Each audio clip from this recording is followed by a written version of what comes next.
Olá, meus caros, tudo bem? Espero que todos estejam bem. Vamos então a mais uma aula do nosso curso de Cálculo 1. E hoje vai ser então o último tópico do programa, tá? Vamos lá, o nosso plano de aula então é isso aqui, ó. O plano de aula é, primeiro, dedução da fórmula de área de superfície. No caso, de áreas de superfície de revolução, né? Que é só o que a gente consegue, por enquanto, fazer com o que a gente viu no cálculo 1. E depois vamos ver alguns exemplos, tá bom? Então, vamos lá. Começar, então, com área de superfície de revolução. Vamos considerar, então, uma função genérica, y igual a f de x, cujo gráfico é essa linha verde aqui, ó, tá? Então, a gente vai girar esse gráfico em torno do eixo do x, e à medida que isso gira, ele ocupa uma região no espaço que corresponde a uma superfície, tá? Observe que quando a gente foi calcular volume de sólidos de revolução, o que a gente girava era toda essa região abaixo do gráfico, né? Toda essa região aqui. Então, a região, quando ela gira, essa região ocupa uma região tridimensional, né? Um sólido, né? Que a gente chama de sólido. Aqui no caso, aqui embaixo é vazio, não tem nada, é só a linha que vai girar, e essa linha, então, quando ela gira, ela forma uma superfície. Então, está aqui o desenho da superfície obtida girando aquela linhazinha verde, que é o gráfico da função, tá?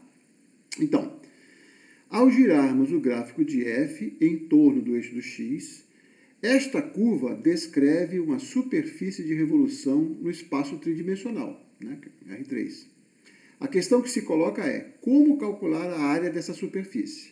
Então, respondendo essa pergunta que a gente vai desenvolver a fórmula, né, que a gente usa para calcular as áreas de superfície. Muito bem. Então, qual é a ideia? A ideia, já utilizamos a ideia para o cálculo de comprimento de uma curva, né? Lembra que para calcular o comprimento de uma curva, então, por exemplo, está aqui a nossa curvinha verde de novo, a gente pegava aqui uma quantidade n de pontos em cima dessa curva e ligava esses pontos por segmentos de reta e formava uma poligonal. Essa poligonal, se a quantidade de pontos for suficientemente grande, essa poligonal ela tende a se confundir, né, com a curva. Aí a gente calculava a soma dessas distânciazinhas daqui, e a gente tinha lá, então, um comprimento aproximado. Depois fazia-se o limite e obtinha lá a fórmula. Aqui é a mesma coisa, só que o que a gente vai fazer agora é girar essa poligonal em torno desse eixo, tá? Quando você gira essa poligonal em torno desse eixo, que você obtém uma figura assim, ó. Aqui está a poligonal, ela girou, formou um tronco de cone, esse outro trecho aqui da poligonal girou, formou um tronco de cone. Então, para calcular a área da nossa superfície, o que a gente precisa fazer é somar as áreas dos vários troncos de cone obtidos a partir da poligonal, né, em cima da linha. Ok? Então está aqui, ó. Essa é a região, essa é a superfície original e essa é a superfície aproximada, tá? Podemos obter uma boa aproximação da área desejada somando-se as áreas dos pequenos troncos de cone, né? Aqui eu fiz 5, né? 1, 2, 3, 4, 5. Mas quanto maior a quantidade de pontos, né, de pedaços da poligonal, melhor é a aproximação da superfície. Tá certo? Então vamos lá. O que a gente precisa lembrar, então? Matéria do segundo grau, né? Ou seja, da escola, né?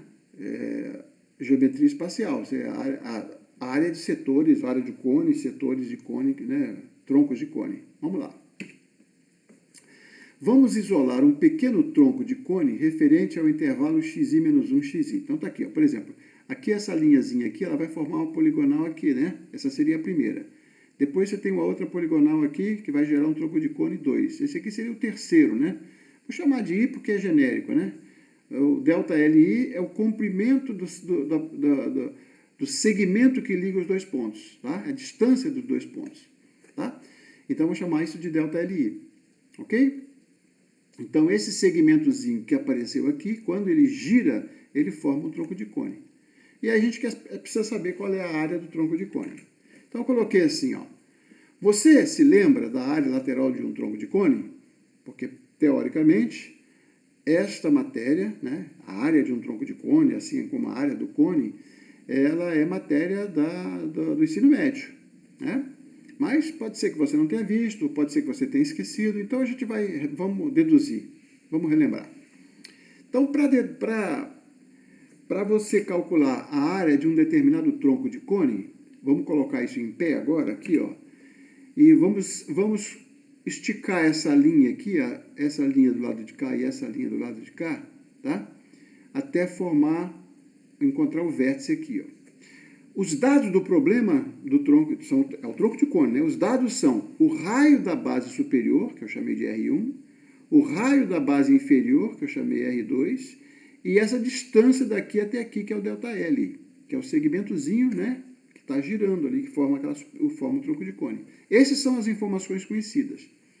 Muito bem, mas vamos agora esticar essa linha até aqui e vamos chamar de L esse comprimento aqui. Essa informação aqui eu não tenho, é só para a gente deduzir a fórmula, né? Qual é a ideia? A ideia é o seguinte, que a área lateral do tronco de cone é, na realidade, a área lateral desse cone que vai aqui, ó, daqui até aqui, esse cone maior, que vai daqui até aqui, menos a área desse cone menor, que está variando daqui até aqui, tá certo? Então, se eu souber qual é a área do cone maior e souber qual é a área lateral do cone menor, eu faço a diferença, eu tenho a área do tronco de cone. Essa que é a ideia, tá? Mas lembra que essa informação, esse número L aqui não é dado. O que é dado é a base, raio da base e essa geratrizinha aqui, ok? Muito bem. Então vamos lembrar como é que a gente deduz a área de um cone, tá? A área lateral ΔA do tronco de cone é a diferença das áreas laterais dos dois cones, né? Foi isso que a gente falou no slide anterior. Vamos então deduzir a fórmula da área lateral de um cone, esse aqui, ó, cone circular, cuja geratriz tem comprimento L, ou seja, daqui até aqui eu tenho L, sendo R o raio da base. Muito bem. Então qual é a ideia? A ideia é o seguinte, eu vou cortar essa superfície, né? Imagina que você tem um cone, né? Imagina de papel assim, você corta aqui em linha reta assim e abre, tá? Quando você abre, essa superfície espacial aqui, ela se transforma nessa superfície plana aqui, ó, tá? Você pode fazer essa experiência no papel, tá? Se você, por exemplo, faz ao contrário, pega um círculo assim, tira aqui um determinado setor, um ângulo aqui, e agora tenta juntar esse lado com esse. Na hora que você tentar juntar esse lado com esse, você vai fazer um negócio assim, ó, você tem o cone, tá? Muito bem. Muito bem. Então, é dado L, né? Estou supondo que eu conheço essa distância aqui, ó, daqui até aqui, eu sei que é L, e conheço essa distância daqui até aqui, que é o R. Ok? Então, esse ângulo θ eu não conheço, não é dado. Depende se o cone está mais assim ou mais assim. Não tenho essa informação, tá? Eu tenho a informação, é essa medida e essa medida aqui embaixo. Mas, de qualquer maneira, como esse raio, a base aqui é uma circunferência de raio R, o comprimento dessa circunferência aqui é 2πr, que é igual a esse comprimento que vem daqui até aqui, tá? Ok? Então, 2πr, que é esse comprimento aqui, é o comprimento do setor que vem daqui até aqui com ângulo θ. Mas a área desse setor aqui, que é a área em vermelho, é a área do cone, tá certo? Então, vamos lá, como é que a gente faz isso?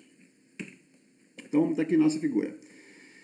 A área do setor de ângulo θ, esse ângulo aqui, ó, que vem daqui até aqui. Então, a área do setor de ângulo θ e raio L a área A é θL2/2. Bom, eu não fiz a conta aqui, não vou fazer agora, mas você deduz isso por uma regra de 3, né? Você sabe qual é a área do círculo de raio L? A área do círculo de raio L é πL², tá? E aí você faz uma relação. Para 2π, você tem πl2 ao quadrado. Para θ, você tem A. E aí você tira pela regra de 3, você tira essa fórmula que está aqui. A mesma coisa o comprimento. Esse comprimento daqui até aqui, quando o raio é L, vai ser θ vezes L. Ok? Só que esse θ vezes L, a gente tem essa informação. O θ vezes L é o comprimento que nós tínhamos lá na base, que é 2πr. Então, θ vezes L é 2πr. Então, eu posso tirar o valor de θ, que é desconhecido, né? Mas eu posso tirar por aqui. O que é o θ? O θ é 2πr dividido por L. Esse 2πr dividido por L, eu jogo aqui, ó. Então, fica 2πr dividido por L, multiplicado por L2, dividido por 2. Faz a simplificação, você obtém essa fórmula que está aqui, ó. A área desse setor, essa área aqui, é πrl. Mas essa área vermelha é a mesma área lateral do cone, sem a base, né? sem medir a base, só a área lateral, ok? Então, dado um cone circular de raio R e de geratriz aqui L, a área lateral é πrl, né? Daqui, πrl. Então, agora a gente vai usar isso para calcular a nossa figura original. Então, o tronco de cone, na realidade, essa área em vermelho aqui, ó, vai ser o quê? Vai ser a área do cone maior menos a área do cone menor, tá certo? Então, π, L mais ΔL, que é isso mais isso, vezes o R2. Então, é a área do cone maior. Menos π, L, R1, é o cone menor, tá certo? Aí você abre isso aqui agora, bota em evidência o π e o L, e você tem essa expressão. Então, essa parte vermelhinha aqui, ó, essa superfície lateral do cone, a área dela, que eu chamei de ΔA, é dada por essa fórmula aqui. Só que o L não é dado. O L não é, essa informação, o número L não é dado. O que é conhecido é o comprimento desse pedacinho aqui, né? Que é o pedacinho da poligonal. Lá ela estava virada assim, a gente botou assim, mas é o comprimento da poligonalzinha, que vai daqui até aqui. Ok? Então, eu tenho que arranjar uma maneira de tirar esse L. Para achar a expressão em função das informações que eu tenho. O que eu tenho? Eu tenho R2, tenho R1 e tenho ΔL. Eu não tenho o valor de L. O L foi incluído só para deduzir a fórmula. Como é que a gente faz, então, para eliminar esse L daí? Vamos usar a semelhança de triângulos. Olha só. L está para R1, assim como L mais ΔL está para R2. Tá certo? Usando a semelhança, porque esses triângulos são semelhantes, usando essa semelhança eu tenho essa fórmula. Aí dessa fórmula, você multiplica aqui em cruz, né? Esse vezes esse igual a esse vezes esse, junta os dois e tal, e você tem essa expressão aqui, ó. O LR2 menos R1 é o ΔL R1. Esse termo aqui é o que aparece aqui, ó. Então, eu vou substituir esse termo aqui por este termo aqui, ó, que tem os valores que eu conheço. ΔL eu conheço, é dado, e o R1 também. Então, você tem assim, ó, a área lateral do tronco de cone, o ΔA, é isso mais isso, foi o que nós deduzimos. Substituir agora isso por isso, você vai ter, então, isso aqui, ó. Beleza, porque agora o que eu faço? Eu junto aqui, boto em evidência o que está em comum, né? O π e ΔL aparecem nas duas fórmulas, fica R2 mais R1. Então, a área de um setor circular em que você conhece os raios das bases de cima e de baixo, né? Superior e inferior, e cuja geratrizinha é ΔL, é dada por essa expressão.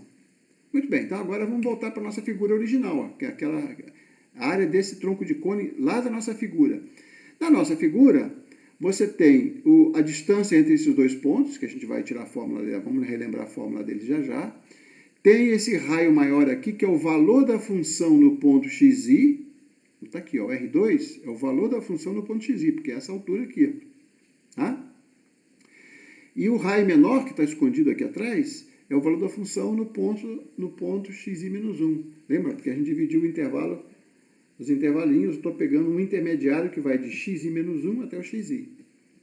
Aí eu substituo naquela nossa fórmula, então a área desse setorzinho aqui, que eu especifiquei, o iésimo, né? A área dele, o delta AI, é π R1 mais R2, delta LI. Tá certo? Então tá aqui, ó. Muito bem. Chegamos aqui. Então agora como é que a gente vai fazer? Vamos voltar para a nossa figura, né? Vamos lembrar que a gente... Isso aqui eu não vou repetir, tá? A gente provou lá para o cálculo, quando a gente estava deduzindo a fórmula para o comprimento de uma curva, a gente separou, aproximou por poligonal, e o delta LI era dado, usava o teorema do valor médio para chegar nessa fórmula aqui. Porque na realidade é o seguinte, você tem aqui, ó, o delta LI é a diferença de xi menos 1 ao quadrado, que é o nosso delta xi, né? Então aqui ficaria delta xi ao quadrado e aqui o delta yi ao quadrado. Aí eu faço o seguinte, boto o delta xi em evidência, delta xi ao quadrado em evidência, tiro da raiz, e aqui ficaria 1, aqui ficaria delta yi dividido por delta xi. Ora, o delta yi dividido por delta xi é o f de xi menos fxi menos 1, dividido por xi menos xi menos 1, tá? Que é a razão incremental, né? Ora, a razão incremental entre dois valores é dado pelo teorema do valor médio e a derivada num ponto intermediário. Um ponto intermediário é um ponto qualquer não, um ponto específico, mas que a gente não sabe qual é, né? A fórmula diz que existe, é um ponto nesse intervalo aqui. Essa fórmula é exata, tá? A distância na poligonal é exata, dado por isso aqui, ó. Muito bem. Então, eu posso voltar para a nossa área lá, né? Mas antes disso, vamos fazer o seguinte. Se o delta xi for muito pequeno, ou seja, se você tiver uma quantidade muito grande de pontos, e como a função f, a gente está supondo que ela é contínua, então o f de xi ele é aproximadamente f de xi no ponto intermediário. Porque ó, se esses dois pontos são muito próximos, então esse xi também está muito próximo dos dois. A função é contínua, então ela não pode variar muito, né? Continuidade, lembra? Os limites. Então, isso é aproximadamente isso é aproximadamente isso. Então, onde tem aquela soma f de xi com mais fxi menos 1, eu vou substituir por isso que está aqui, ó. A fórmula que a gente tinha era isso, π R1 mais R2 delta LI. Esse cara eu substituo por esse. Esse outro cara aqui eu substituo por esse. Então vai ficar 2, né, porque é duas vezes aqui, ó, 2π f de xi, e eu vou pegar o delta LI usando a fórmula que a gente já deduziu lá no comprimento de arco. Então ficou assim, ó.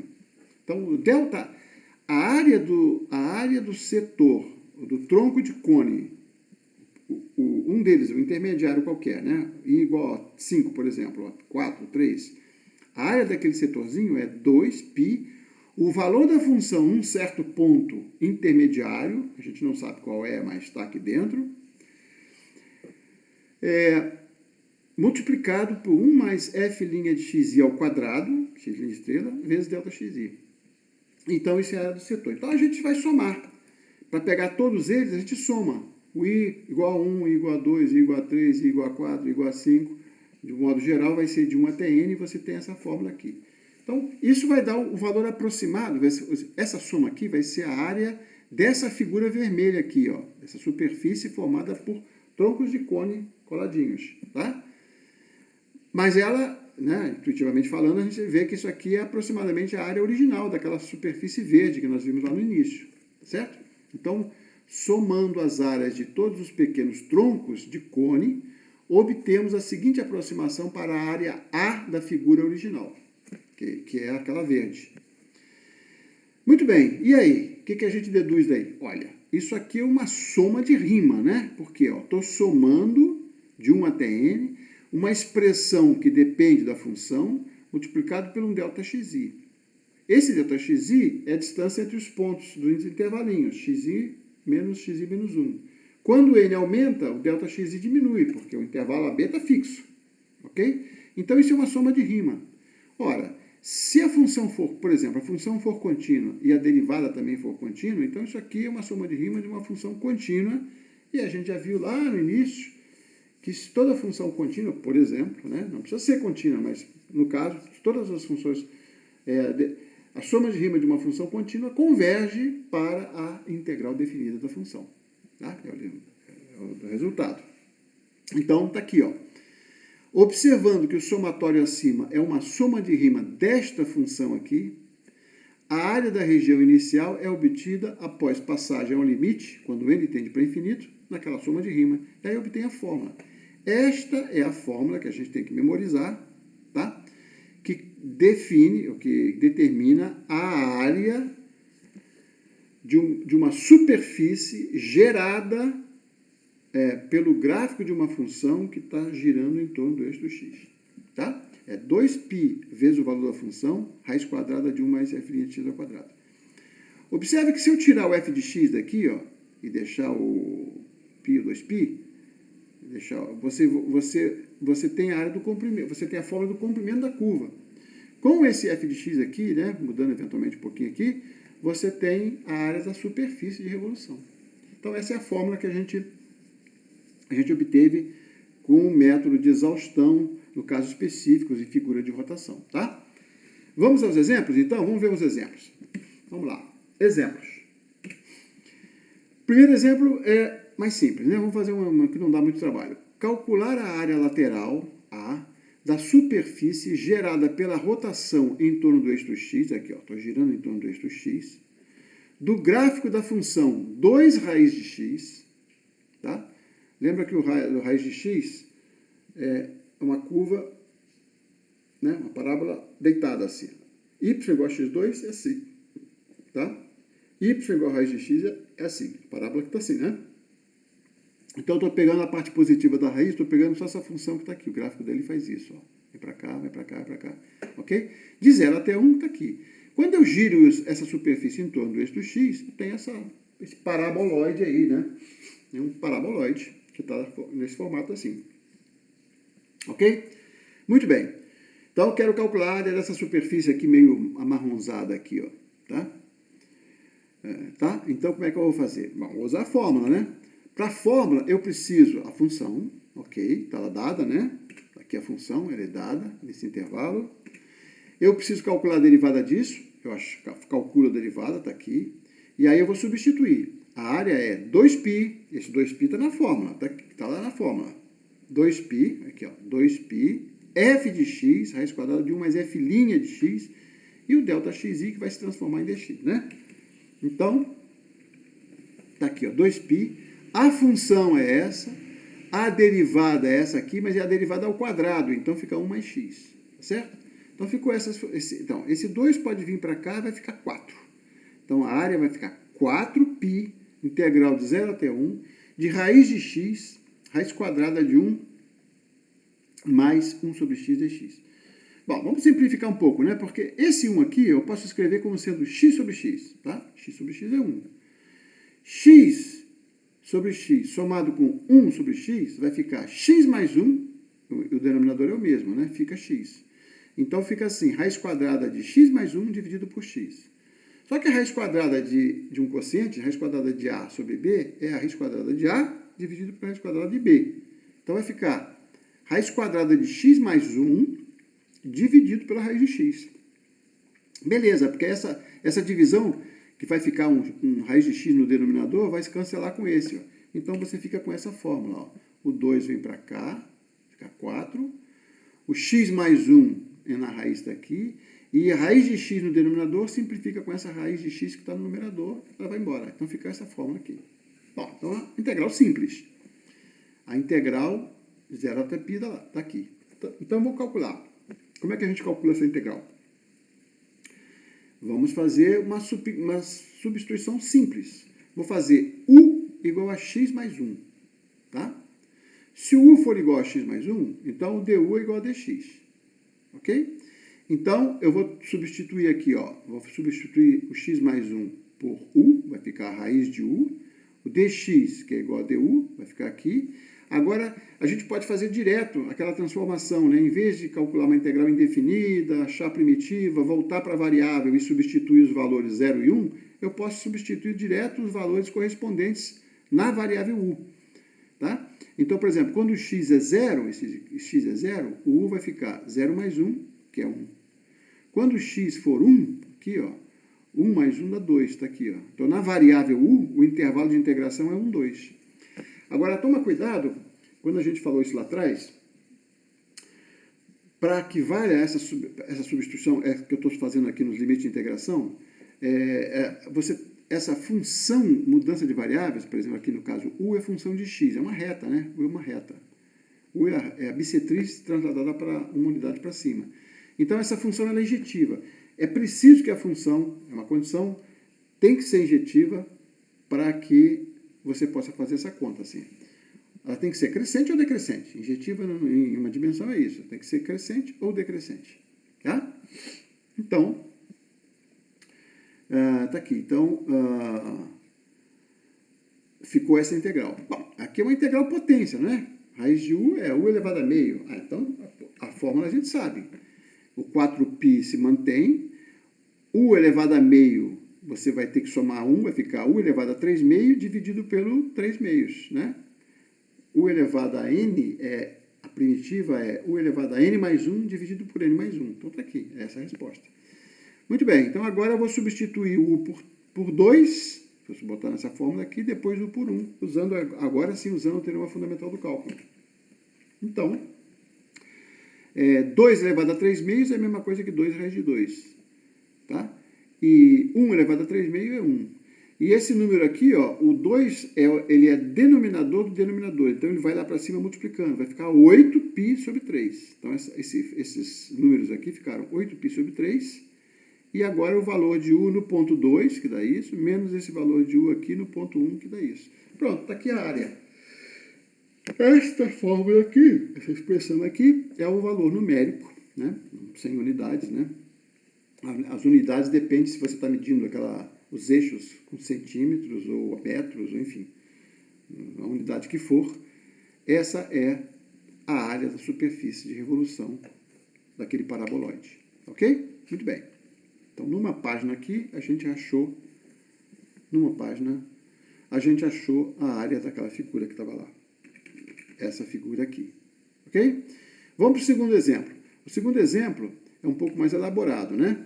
A gente as integrais são um pouquinho mais complicadas, é bom que a gente relembra. Então, o exemplo 2 é o seguinte.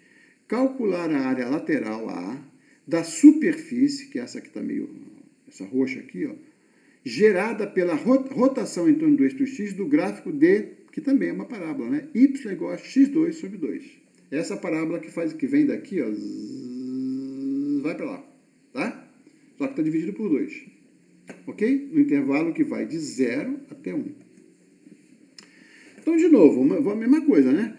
Eu tenho a função, tenho o intervalo, e eu tenho que calcular a derivada. Então, está aqui, ó. Função é x2 sobre 2. A derivada é x. Tá certo? Então, eu vou usar a fórmula, né? 2π, eu botei π, né? Mas tem 2π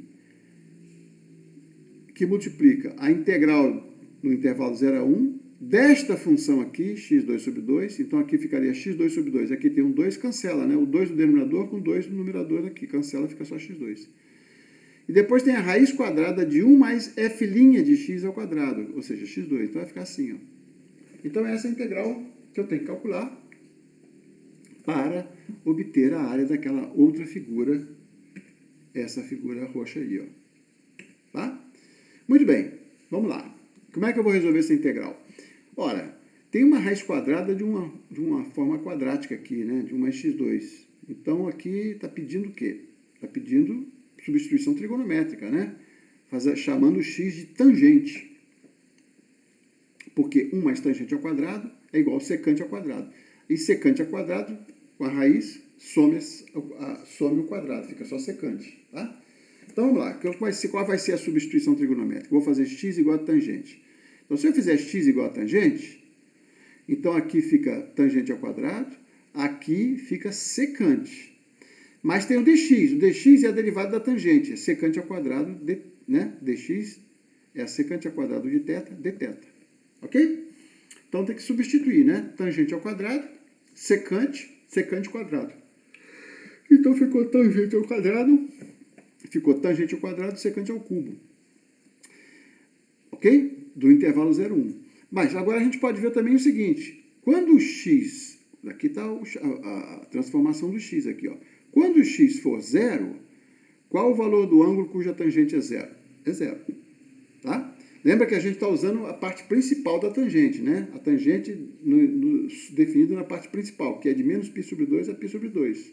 E ela é, nesse intervalo de menos π sobre 2 a π sobre 2, ela é crescente. Ela faz assim o gráfico dela. Vem assim, cresce e vai para o infinito. Então, posso fazer isso, né? Substituir os valores na próxima integral. Quando x for zero, tangente de um ângulo igual a zero, significa que esse ângulo é zero. Depois, quando x for 1, qual é o ângulo cuja tangente vale 1? É π sobre 4, né? Que é 45 graus. Π sobre 4. Então, pronto. Então, eu vou substituir aqui, ó, vou botar tangente ao quadrado aqui, vou botar secante aqui, vou botar secante ao quadrado aqui, e agora a próxima integral vai ficar de 0 a π sobre 4. Então, fica assim, ó. Esta integral aqui é a mesma coisa que tem esta integral aqui. É o mesmo valor, tá? Já fazendo essa substituição direto. Muito bem. Então, eu preciso calcular essa integral. Certo? Então, vamos lá. Como é que eu vou calcular? Ela não se encaixa, essa integral não se encaixa naqueles casos de trigonométricos que a gente viu. Porque lá precisava de ser potência par da secante ou potência ímpar da tangente. Aqui a gente tem justamente a tangente par, a potência par da tangente, potência ímpar da secante. Não se encaixa. Então, nesse caso aqui, a gente tem que fazer o seguinte, vamos jogar tudo para secante. Vamos transformar a tangente ao quadrado, em secante ao quadrado menos 1. Então, vou escrever assim, ó. E aí vamos efetuar essa conta aqui. Secante ao quadrado vezes secante a cubo dá o secante à quinta. E menos 1 vezes secante ao cubo vai ficar secante ao cubo. Então, eu tenho secante à quinta menos a secante ao cubo. Essa é a integral que eu tenho que resolver, né? Depois a gente olha para os limites. Os limites de integração aqui. Muito bem. Vamos separar, né? Vamos ver como é que a gente calcula primeiro a secante à quinta. Ok? Então, a secante à quinta é um daqueles casos especiais que a gente viu lá nas integrais trigonométricas. A gente viu tangente, viu secante ao cubo, tinha secante à quinta, secante à sétima, que a gente não fez, né? Vamos aproveitar, vamos fazer aqui. A integral da secante à quinta, a gente faz o seguinte, a gente integra por partes, da mesma forma como a gente fez para a secante ao cubo. Eu separo, então, uma secante ao quadrado, que eu sei que é a derivada da tangente, é uma derivada, então deixa aqui. E esse aqui eu vou chamar de f. Então, vou calcular uma integral de fg', tá? Uma integral de fg' fica o quê? Fica f vezes g menos a integral de f'g. Alterna, não é isso? Então, tá aqui, ó. Secante à quinta, eu escrevo assim. Então, a integral de fg' vai ficar f vezes g. Então, quem é f? Está aqui, a própria função. Qual é a função cuja derivada é secante ao quadrado? É tangente, então está aqui. Ó. Depois, agora, você tem que inverter, né? Você tem que botar, do lado de cá vai ficar menos a integral da derivada da f vezes g. Então, tá, o g está aqui, ó, tangente. Mas a derivada da f é a derivada da secante ao cubo. Eu tenho uma regra da cadeia aqui, né? Alguma coisa ao cubo vai ficar 3, alguma coisa ao quadrado, vezes a derivada da secante, que é essa alguma coisa. A derivada da secante é secante tangente. Então, pronto, ficou secante quadrado, secante mais vezes secante, vai ficar secante ao cubo, vai ficar 3 vezes secante ao cubo, tangente ao quadrado. Está aqui, ó. Vai ficar isso, menos isso. Ok?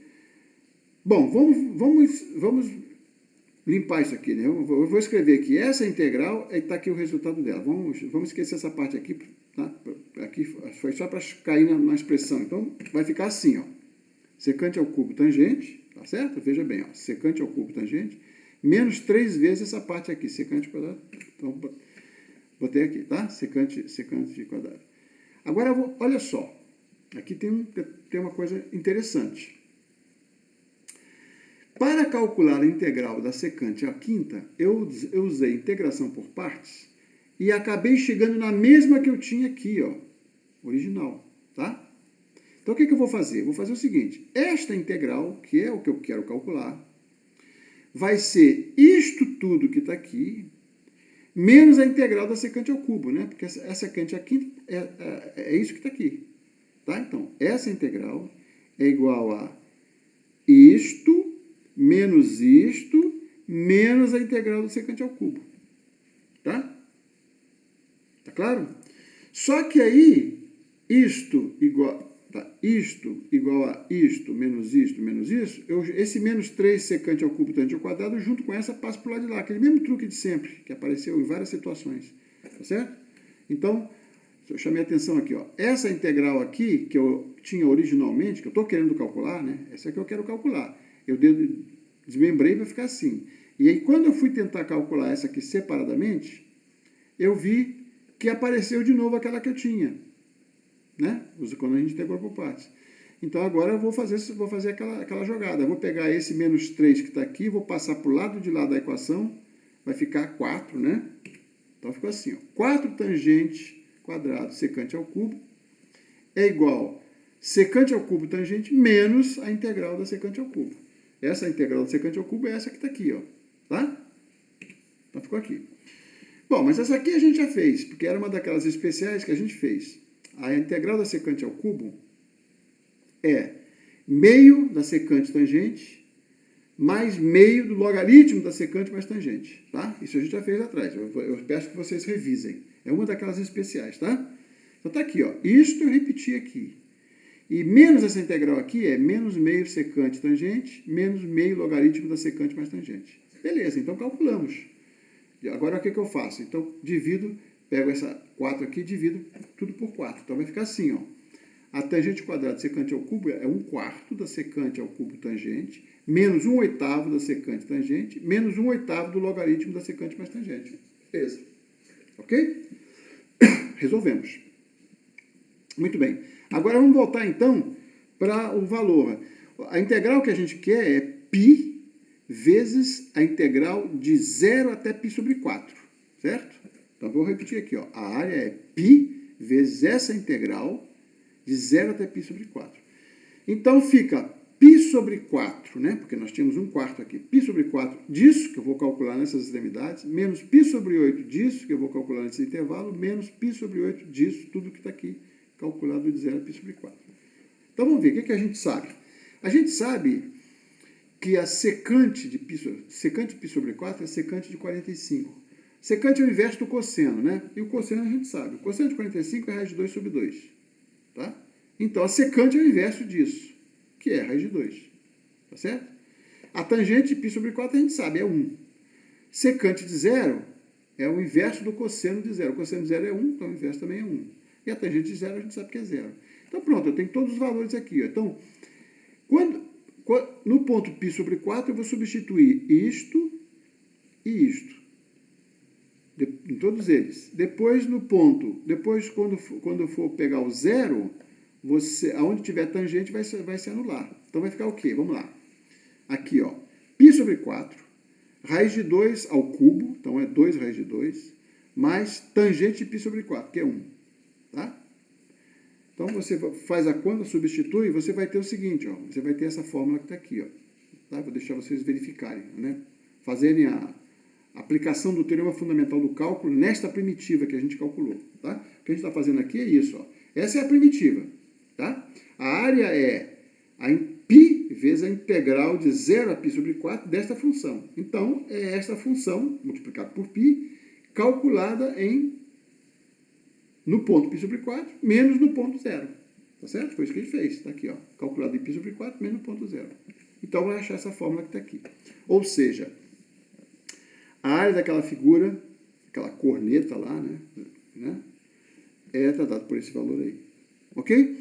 Então, essa é um pouco mais complicado, porque caiu numa integral mais complicada. Uma das maneiras de fazer foi assim, tá? Claro que tem outros caminhos, mas é bom que a gente relembra os vários métodos que a gente já aprendeu, né? Fazendo substituições trigonométricas, etc. E as integrais especiais, né, que a gente viu. Secante agora apareceu até secante ao cubo. Secante à sétima é o mesmo caminho. E assim vai. Todas as potências cúbicas, potências ímpares da secante, você vai sempre fazer o mesmo método. Você separa uma parte que é secante ao quadrado, que é a derivada, e o restante você manipula. Ok? Muito bem. Vou deixar mais um exemplo, mas aí eu quero que vocês vão fazer, tá? Vou deixar por conta de vocês. calcular a área lateral da superfície gerada pela rotação em torno do eixo x do gráfico de e elevado a x sobre 3. Tá? Então, é exponencial. Eu só botei sobre 3 aqui para ficar a conta mais facilzinha. Ok? Então, tá aqui. Ó, a exponencial vem tá aqui, se você botar o eixo do x de menos infinito a mais infinito, a exponencial faz isso, né? Passa pelo zero. No ponto zero ela vale 1, então aqui vai valer 1/3. Vai embora, crescendo exponencialmente. Ok? Aí você girou essa curvinha de zero, no intervalo 0, 1, daqui até aqui. Girou em torno do eixo do x, formou esse negócio, parece um cone, mas não é um cone, né? Porque é curvo aqui. Ó. Ok? E aí, então, vou deixar como exercício vocês calcularem essa integral. Tá bom? Ok, gente. Então, vamos ficar por aqui hoje. Essa, então, é o último tópico do programa do curso. Tá bom? Um abraço a todos e até a próxima.